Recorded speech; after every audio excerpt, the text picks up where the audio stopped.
Nice way to end the season. Yeah, it's better than coming second, so that was good. So overall, I guess, like, did you accomplish most of the things you wanted this season? USATF is obviously in there, and then as well as No. my club track team back at home. Obviously, the gold and the Definitely have 1500 is missing, but what else? No, that's it. That's it.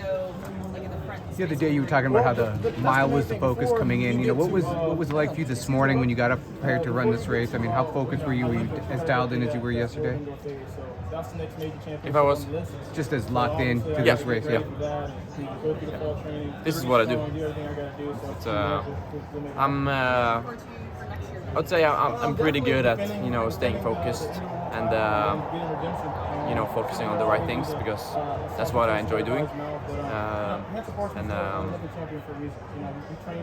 But at the same time, with me wanting to go and ending up going as hard as I did yesterday, of course that's gonna affect my body today.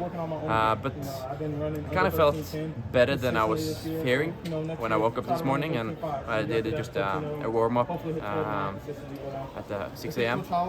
So it's better than I was fearing. So, but at the same time, it's of course after a couple of laps I didn't feel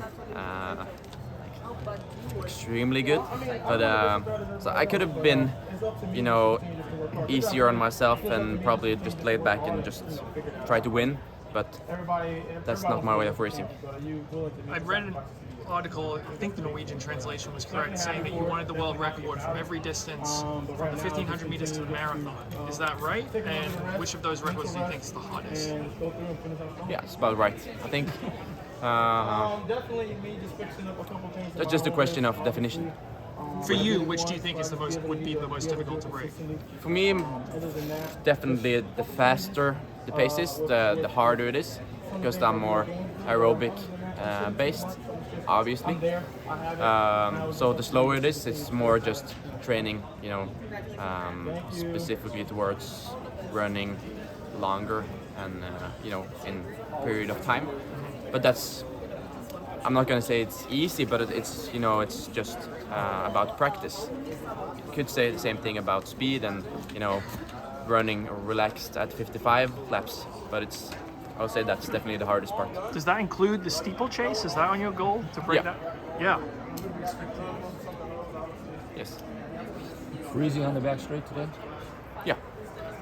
What kind of effect did that have? It's of course I'm a very smart guy. No, but it, in my this is my job. So I love to race and I love to compete, but it's all about preparing as good as I can for every race. So when I enter the stadium, I always collect as much information as I can. The conditions, the direction of the wind, how much the wind is, in numbers. And I don't think some people, of course, do it, but for me it's important to be as prepared as I can, and that's also having to know all of the conditions, everything that I can affect and not affect, and because it's important for me to know where and when I can spend my energy without losing compared to my competitors. So having a little bit of a reserve on the back straight and using the last turn and home straight as good as I can with the tailwind. It's all about maximizing your opportunities. That's good. On the Diamond League broadcast, they'll sometimes say you think you train 30% harder than everyone else. Is that an accurate assessment, or what's the? No, it's not harder. Just run probably 30% more than the rest. And how do you determine that? Like based on mileage, or what? Like, Yeah. how do you arrive at that number? Mileage, probably. Mileage. Okay. Because Of course, I don't know what everybody's doing, but we're definitely the people in the event that runs the most amount of mileage, just based on the most of the runners. Yeah, which is how much for you usually? In the winter, of course, it depends on what I need. But my weekly mileage and training is it's very similar week to week from October until early May. Yeah. That's probably so 180 to 195 kilometers a week. But of course, it's all about not being stupid in training, and it's not about doing just what you've planned, no matter. Of course, sometimes you can change a little bit on how you're feeling, and if you're in altitude, and if you're traveling, etc., etc. But in altitude and training camp, you usually have a little bit more energy to spend in training, because you don't have, family and friends and other things to do when you're back at home. So that's probably when we do it most. And in the competition season, what are you usually around? It depends a lot, because we just do. I do as much as I need, and for me it's not important to do as much mileage as I can, because I have a lot of experience, and my setup, going backwards from a competition, it's I know what I need to do in order to feel the way I feel confident in. So it's a lot up and down. Of course, in some periods, in the middle of the summer, you can do a little bit more mileage, because it's maybe even 4, 5, 6 weeks until the next competition. But usually that's probably where most people get it wrong with doing our training, is that they believe that they always need to do the high amount of mileage to be able to do the things that we're doing. But the important thing is to do it from October until May, to run a lot of mileage, and then tweaking it and using it as good as you can to run as fast as you want in the summer. There are other programs or coaching or groups that have started doing double threshold training around the world, and a number of them have pointed to you and your brothers and the success you've had as one of the inspirations. Like, how does that make you feel when you hear that? Yeah, you would probably be not stupid, but ignorant if you didn't, because it's definitely a very effective way of getting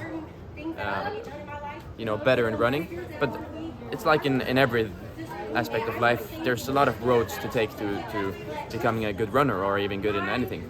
It's a lot of practice and consistency. That's the most important thing. And for some people, there are different models and different philosophies that's taking people to records or fast times. But with most people, the high mileage and double threshold is definitely an easier way of becoming faster.